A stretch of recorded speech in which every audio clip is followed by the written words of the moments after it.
बिस्मिल्लाहिर्रहमानिर्रहीम, अस्सलाम वालेकुम जी। मैं नजमुल हसन बाजवा हूँ। आज 14 अप्रैल है, सोमवार का दिन है और अब तक की सबसे अहम खबरों के साथ मैं आपके सामने हाजिर खिदमत हूँ। नाज़रीन, आज की सबसे बड़ी खबर आर्मी चीफ और जो अमरीकी वफ्द मुलाकात हुई है उसके बारे में है। बहुत सारी चाय मगोइयाँ जारी हैं, बहुत सारी चीज़ें इस वक्त डिस्कस की जा रही हैं। ख़ास तौर पर अमरीकी वफ्द की जो तस्वीरें आई और उसके अंदर वो हंसते हुए नजर आए। जब हम पीटीआई से बात कर रहे हैं तो वो कह रहे हैं नहीं नहीं नहीं, आर्मी चीफ बहुत प्रेशर में थे। मैंने जिस भी लीडर से बात की उन्होंने कहा नहीं नहीं, वो बहुत प्रेशर में थे। और उनकी बॉडी लैंग्वेज आप देखिए, वो किस तरह से बैठे हुए थे, उनके जेस्चर पॉस्चर, तो जो हंसते हुए तस्वीरें हैं वो धोखा है। असल में जो है वो अमरीकी वफ्द यहाँ पर आर्म ट्विस्ट करने के लिए आया है, बाजू मरोड़ने के लिए आया है। तो नाज़रीन किराम, असल हकीकत क्या है? पाकिस्तान तहरीक इंसाफ वालों का दावा, जो कि तहरीक इंसाफ के लोग खामोशी से अपना नाम लिए बगैर बता रहे हैं कि नहीं नहीं ऐसा नहीं, ऐसा हुआ है, वो सच है? या फिर जो हुकूमती दावा है या एस्टैब्लिशमेंट का दावा है कि भाई जबरदस्त छा गए, छक्के मार दिए, इमरान खान का नाम नहीं लिया और ये नहीं हुआ और वो नहीं हुआ और जो अमरीकी वफ्द है उसको राम कर लिया है, क्या ये सच है? तो हमने थोड़ी सी खोज लगाने की कोशिश की है। मैं आपके सामने रखूंगा कि असल में इस मुलाकात के अंदर हुआ क्या, पाकिस्तान तहरीक इंसाफ को कामयाबी मिली या फिर बहुत बड़ा नुकसान हुआ, कौन गद्दार है, किसने किसका बाजू मरोड़ा। आज इसके ऊपर बात होगी। एक और खबर भी है कि किसने किसका नंबर व्हाट्सएप पे ब्लॉक कर दिया है। यह भी बहुत बड़ी और बहुत अहम खबर है, यह भी मैंने आपके सामने रखनी है। और दूसरी खबर नाज़रीन, आज हम शामिल करेंगे जो जजिस तबादला केस है उसके बारे में। आज सुप्रीम कोर्ट के अंदर जजेस तबादला, ये बहुत ही अहम मामला है, इसके ऊपर भी आज एक बड़ी डेवलपमेंट हुई है। उससे क्या नजर आ रहा है, जजेस तबादला केस की समाअत से हमें क्या नजर आ रहा है? क्या जो इस्लामाबाद हाई कोर्ट के जो चीफ जस्टिस हैं वो हटने जा रहे हैं या रुकने जा रहे हैं? ये भी बड़ी खबर है, इसके ऊपर भी बात करेंगे। मौलाना फजलुर रहमान साहब भी खुलकर सामने आ चुके हैं, खासतौर पर मादनियात बिल के खिलाफ। और मादनी बिल अब यहाँ से खटाई में पड़ता हुआ नजर आ रहा है। इससे क्या फायदा, क्या नुकसान होगा, क्या बाकी खटाई में पड़ जाएगा, ये सारी कहानी है। ये सिर्फ और सिर्फ स्टोरियां कहीं और से हिल नहीं है, इसके ऊपर भी बात करेंगे। तो कुल मिलाकर काफी सारी खबरें हैं। ठीक है, एक एक करके शुरू करते हैं और सभी की तफसील मैं आपके सामने रखता हूं। लेकिन before we go into details, आपसे दरखास्त है, इस वक्त बहुत सारे लोगों की कोशिश है हमें नाकाम करने की, ऐसे तमाम जर्नलिस्ट को नाकाम करने की, ऐसे तमाम जर्नलिस्ट के व्यूज रोकने की या फिर चीज़ों को लिमिटेड करने की, जो ये समझते हैं कि यार इमरान खान या हक या सच या इस तरह की चीज़ें नहीं आनी चाहिए, कंट्रोल्ड इन्फॉर्मेशन आनी चाहिए। तो इसमें आप हमारा साथ दे सकते हैं। सब्सक्राइब किया हुआ है ऑलरेडी आपने तो दैट्स वेरी गुड, ज़्यादा ज़्यादा शेयर कीजिए। ऑलरेडी सब्सक्राइबर नहीं है, वैसे ही वीडियो देख रहे हैं तो सब्सक्राइब जरूर कर लीजिए।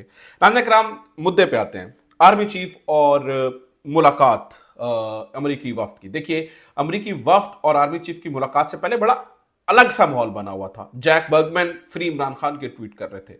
हमें यह बताया जा रहा था कि जैक बर्गमैन से, आपको पता है कि शहबाज गिल भी मिल रहे थे, जैक बर्गमैन से जो है वो सदर आरिफ अलवी की मुलाकात भी हो रही थी। और हमें यह बताया जा रहा था कि मार दांगे, तुन दांगे, ये कर दांगे, वो कर दांगे, एक दफा अमरीकी वफ्द आन दो, तैयार है अमरीकी वफ्द से इमरान खान की मुलाकात हो सकती है, अलीमा खान की मुलाकात होगी, ये होगा वो होगा, और यहां पर आके प्रेशर डाला जाएगा और इमरान खान की रिहाई के लिए कोशिश की जाएगी। Pakistan Tehreek Insaf is was very very very confident. खासतौर पर उसके पीछे यह है कि जो ओवरसीज पाकिस्तानियों की मेहनत थी, तो ये बहुत ज्यादा कॉन्फिडेंट थे। लेकिन कल जब तस्वीरें आई तो वो तो कुछ और ही रुख बता रही थी, जिस पर हुकूमती दावे, मैंने आपको बताया कि हंसते हुए तस्वीरें, स्वीनियस देते हुए तस्वीरें, दस्तखत करते हुए तस्वीरें, एक दूसरे के साथ खुशगपियां लगाते हुए तस्वीरें। पाकिस्तान तहरीक इंसाफ की मेन मुलाकात ही कोई नहीं है, नामो निशानी नहीं है, कोई एक नाम नहाद, मतलब कोई बड़ा एक बंदा कोई भी पाकिस्तान तहरीक इंसाफ का मिला ही नहीं है। आप छोड़िए अलीमा खान, तो इमरान खान को तो छोड़िए, अलीमा खान से मुलाकात नहीं हो सकी है।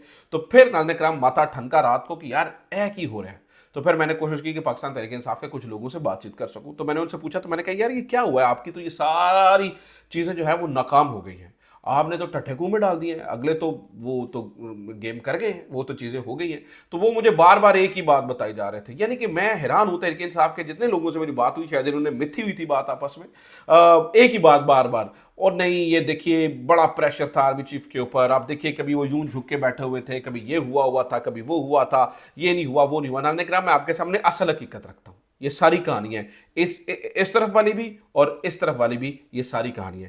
सबसे पहली बात यह है कि ओवरऑल तहरीक इंसाफ को नाज़रीन किराम इस मामले में शदीद नाकामी का सामना हुआ है। कैसे? ऐसा नहीं है कि उन्होंने कोई अमरीकी वफ्द को राम कर लिया है, उस बात को छोड़ दीजिए, उनके ऊपर भी आता हूं कि उनको किस चीज की नाकामी का सामना करना पड़ा। लेकिन यहां पर सबसे पहली बात जो है वो तहरीक इंसाफ की नाकामी। सबसे बड़ी खबर तो यह है कि तहरीक इंसाफ के कुछ लोगों को दावतनामे मिले, बिलखुसूस दो बड़े लोगों को दावतनामे मिले, बैरिस्टर सलमान अकरम राजा को भी और बैरिस्टर गौहर को भी, यानी कि जनरल सेक्रेटरी साहब को भी और जो चेयरमैन साहब हैं उनको भी। इन दोनों को जो है ना वो अमेरिकन एम्बेसी की जानिब से दावतनामे मिले। एक कल ही खबर मैंने आपके सामने रख दी थी कि यार कुछ लोगों को दावतनामे मिले हैं, वो गए नहीं हैं, ठीक है। और लेकिन बहरहाल नाम मैंने सामने नहीं रखे थे, वो कमर मेकत साहब ने खुलकर सामने रख दिए। उनकी ये खबर है, उनको क्रेडिट जाता है, तो उन्होंने नाम भी बता दिए हैं कि बैरिस्टर गौहर और सलमान अकरम राजा इनको दावतनामे मिले, लेकिन ये गए ही नहीं। बाद में डिनर में जाना था तो ये थी कि शायद ये डिनर में चले जाएं, ये वहां पर भी नहीं गए। जो अमरीकी वफ्द से मुलाकात हुई नाज़रीन कराम, वो हुई फैसल चौधरी साहब की, फवाद चौधरी साहब की और आतिफ खान साहब जो हैं अपना केपी वाले आतिफ खान साहब, इनकी मुलाकात हुई। इन्होंने कुछ अपना केस सामने रखने की कोशिश की, लेकिन नाज़रीन कराम एक मैसेज बहुत ही कमजोर गया, बहुत, यानी कि जो मेन बंदे थे वो वहां पर पहुंचे ही नहीं है, ना मुलाकात में ना डिनर में, कहीं पर भी मेन बंदे मौजूद नहीं थे, नंबर वन। नंबर टू, नाज़रीन कराम इन मुलाकातों के अंदर तनवीर साहब नामी वो शख्स मौजूद थे, वो बंदे जिन्होंने ओवरसीज पाकिस्तानियों को, वो जो डॉक्टर्स थे जिनको बुलाकर यहां पर मेल मुलाकातें करवाई थी, ये भी तो यानी कि मतलब ये था कि वो भी इन्फ्लुएंस कर रहे थे। और उनका और वो फवाद चौधरी साहब के साथ तो खैर उनकी हंसते हुए तस्वीरें भी सामने आई हैं। तो कहने का मतलब यह है कि तहरीक इंसाफ की जहां तक मैं बात करूं, अगर मैं ओवरऑल बताऊं तो एक शदीद नाकामी का सामना करना पड़ा है। ये बिल्कुल कुछ भी नहीं कर सके। ओवरसीज पाकिस्तानी जिससे पहले जो इतने ज्यादा ओवरसीज जिन्होंने इतनी मेहनत की थी नाज़रीन कराम और इस वफ्द को भेजा था, और ये वफ्द एक बड़े ही जो है ना वो एक ऐसे माहौल में आया था कि जब इमरान खान की ट्वीटें हो रही थी और ये सब कुछ हो रहा था और बताया जा रहा था जी वो आकियाम ट्विस्ट करेंगे, बाजू मरोड़ेंगे। नाज़रीन कराम यकीन कीजिए जिस लेवल पे बात की जा रही थी ऐसा कुछ इसलिए नहीं हुआ क्योंकि आगे तहरीक इंसाफ बतौर जमात यहां पर तैयार नहीं थी। और दूसरा, नाज़रीन कराम पीठ में झुरा खोंपा उन लोगों ने भी जो लोग यहां पर पहले आए, वो बेचारे, मैं उनको एक ऑनेस्ट मिस्टेक समझता हूं, मैंने पहले भी बताया, जो डॉक्टर्स यहां पर आए, लेकिन उसकी वजह से काम यहां पर खराब हुआ, पीछे भी मैसेज गलत गया और यहां पर भी चीजें वो बहुत ज्यादा, जो एस्टैब्लिशमेंट है वो बहुत ज्यादा चीजें कंट्रोल करने में कामयाब हो गई। तो जो होना था ना, जो होना चाहिए था नाज़रीन कराम, वो नहीं हो सका है। मैं कैटेगोरिकली आपको बता रहा हूं, तहरीक इंसाफ को यहां पर कोई कामयाबी नहीं मिली, बल्कि यहां पर इस महाज के ऊपर शिकस्त का सामना करना पड़ा है। और फिर इनका ना जाना समझ से बालातर है। मरियम नवाज साहबा से मुलाकात हो रही है, ठीक है। जैक बर्गमैन तो मेरा नहीं ख्याल इस मुलाकात में होंगे। मरियम नवाज साहबा से मुलाकात हो रही है, लेकिन अलीमा खान से मुलाकात की अब तक, जब मैं ये वीडियो रिकॉर्ड कर रहा हूं तो मेरे तक कोई खबर मौजूद नहीं है। हो सकता है तहरीक इंसाफ वालों को होश आ जाए और ये कुछ कर ले और अलीमा खान से कम से कम मुलाकात करवा दे। नहीं हो सकता तो अपनी जो इनके नाम नेहाद लोग हैं उनसे ही मुलाकात करवा दें, लेकिन नाज़रीन कराम ऐसी कोई खबर अभी तक मेरे सामने मौजूद नहीं है। दूसरा, हाँ, क्या इसका मतलब है सब अच्छा है, सब अच्छा की रिपोर्ट है? देखिए नाज़रीन कराम, सब अच्छा की रिपोर्ट तो खैर इस्टेब्लिशमेंट के लिए भी नहीं है। ये बात जराए बता रहे हैं, अभी खुलकर मजीद खबरें सामने आ जाएंगी, लेकिन अभी तक जो पता चला वो ये है कि वो मुलाकातों के अंदर इमरान खान का जिक्र हुआ है, इमरान खान की बातचीत हुई है।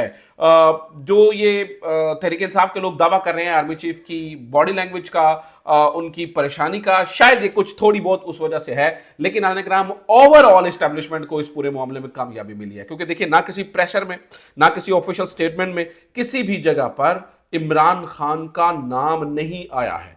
इमरान खान का नाम उस तरह से उन्होंने अगलों ने आने ही नहीं दिया है, तो ये बहुत बड़ी कामयाबी है। और फिर आप ये देखिए कि इस मुलाकात के पीछे हमें ये नजर आता है कि वो जो सेनेटर्स वहां से आए उनको भी शायद नई डायरेक्शंस मिली हैं, शायद कि भाई अभी पाकिस्तान से स्ट्रैटेजिक पार्टनरशिप मजबूत हो रही है, चीज़ें मजबूत हो रही हैं, खासतौर पर मादनी बिल और ये वो, और उस मादनी बिल मादनियात का जिक्र भी हुआ।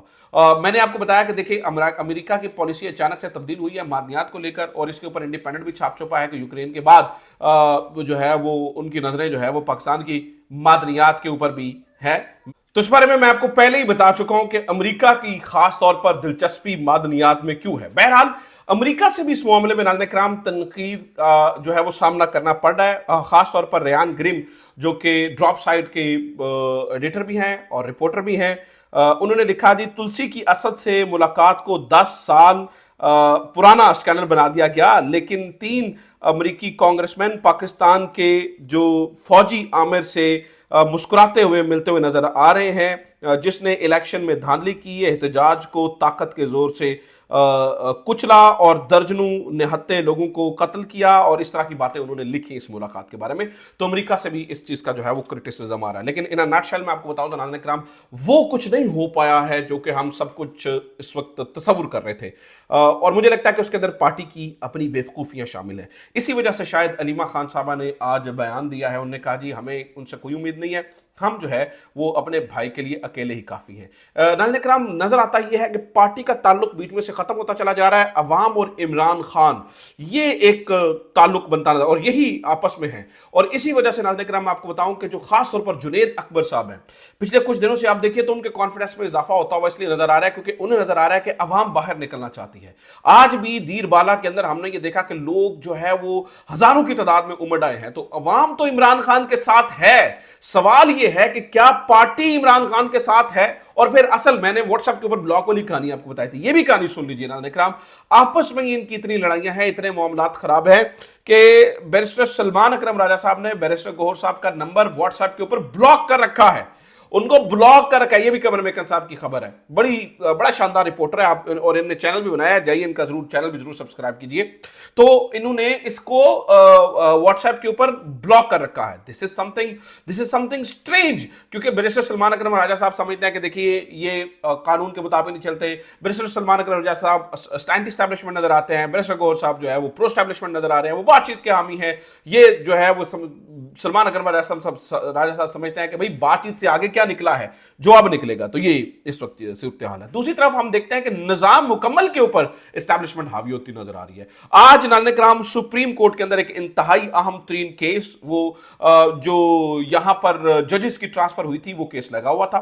और इस केस के अंदर हमने ये देखा, हमें बड़ी उम्मीद थी कि यार शायद यहां पर कोई इंसाफ के मामले में अदालत थोड़ी सी हया और शर्म खा जाए। लेकिन नाज़रीन इकराम, हमें यहाँ पर नजर नहीं आ रहा कि कुछ इस तरह सा हो रहा है। जो जज मोहम्मद अली मदर साहब हैं, उनकी ज़ेर सदारत यानी कि यहाँ वो बेंच को हेड कर रहे थे और इस केस को सुना गया।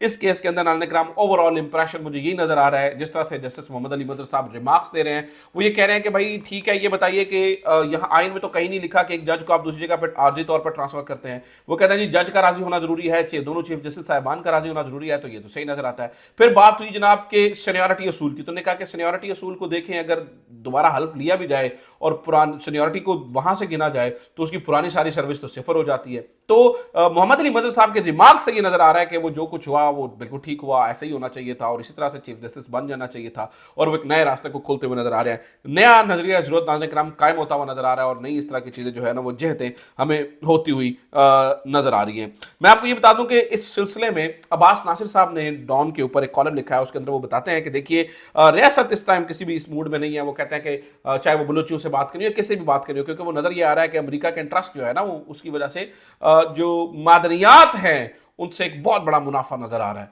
और वो किसी को भी अपना हिस्सेदार जो है वो नहीं बनाना चाहते हैं। इसी मादनियात बिल के ऊपर नाज़रीन इकराम आखिरकार मौलाना फजल रहमान साहब, जिनकी जबान गुंग हुई थी उस वक्त जब बलूचिस्तान असेंबली से इस बिल को पास किया जा रहा था, आखिरकार वो भी बोल पड़े हैं। और मौलाना फजल रहमान साहब ने कहा, अपने तहफ़्फ़ुज़ात का इजहार किया, और उन्होंने मेरे ख्याल से सेनेट में अंदर तहरीक अल्तवा भी इस मामले के अंदर जमा करवा दी है। लेकिन यहाँ पर अब तमाम की तमाम नाज़रीन इकराम पाकिस्तान तहरीक इंसाफ के ऊपर है कि क्या वो ये बिल मंजूर करवाने जा रहे हैं, क्या पाकिस्तान तहरीक इंसाफ ये बिल मंजूर करवाते हैं। मुझे लगता है नाज़रीन इकराम पाकिस्तान तहरीक इंसाफ इस बिल को मंजूर करवा देगी। उसकी वजह यह है कि शायद इन्हें ये लग रहा है कि बिल है, हम बारहा बता रहे हैं, चीख चीख के बता रहे हैं कि ये सिर्फ एक बिल नहीं है, ये इमरान खान के डेला से निकलने की चाबी हो सकती है। लेकिन पॉलिटिकल कमेटी की अलामियत देख के तो मुझे लग रहा है कि भाई वो तो सब कुशल मंगल है, सब अच्छा है, कोई कहानी नहीं है, कोई टेंशन नहीं है, कोई मसला नहीं है, कोई परेशानी नहीं है, जो हो रहा है सब अच्छा हो रहा है, और इसी के अंदर जो है वो आफियत समझने हैं सारे। तो ये नाज़रीन इकराम अब तक की कहानियां हैं, ये अब तक की खबरें चल रही हैं, आज के दिन की अब तक ये अपडेट्स हैं। उम्मीद करता हूँ ये वीडियो आपके लिए इन्फॉर्मेटिव रही होगी। अपना ख्याल रखिए, ज़्यादा से ज़्यादा लोगों तक फैलाइए इसको। अगर आपको लगता है कि हमारी बात ठीक है और हम दुरुस्त साइड पे खड़े हैं, तो इसको ज़्यादा से ज़्यादा लोगों तक शेयर भी जरूर कीजिए। अपना ख्याल रखिए, खुदा हाफिज़, पाकिस्तान जिंदाबाद।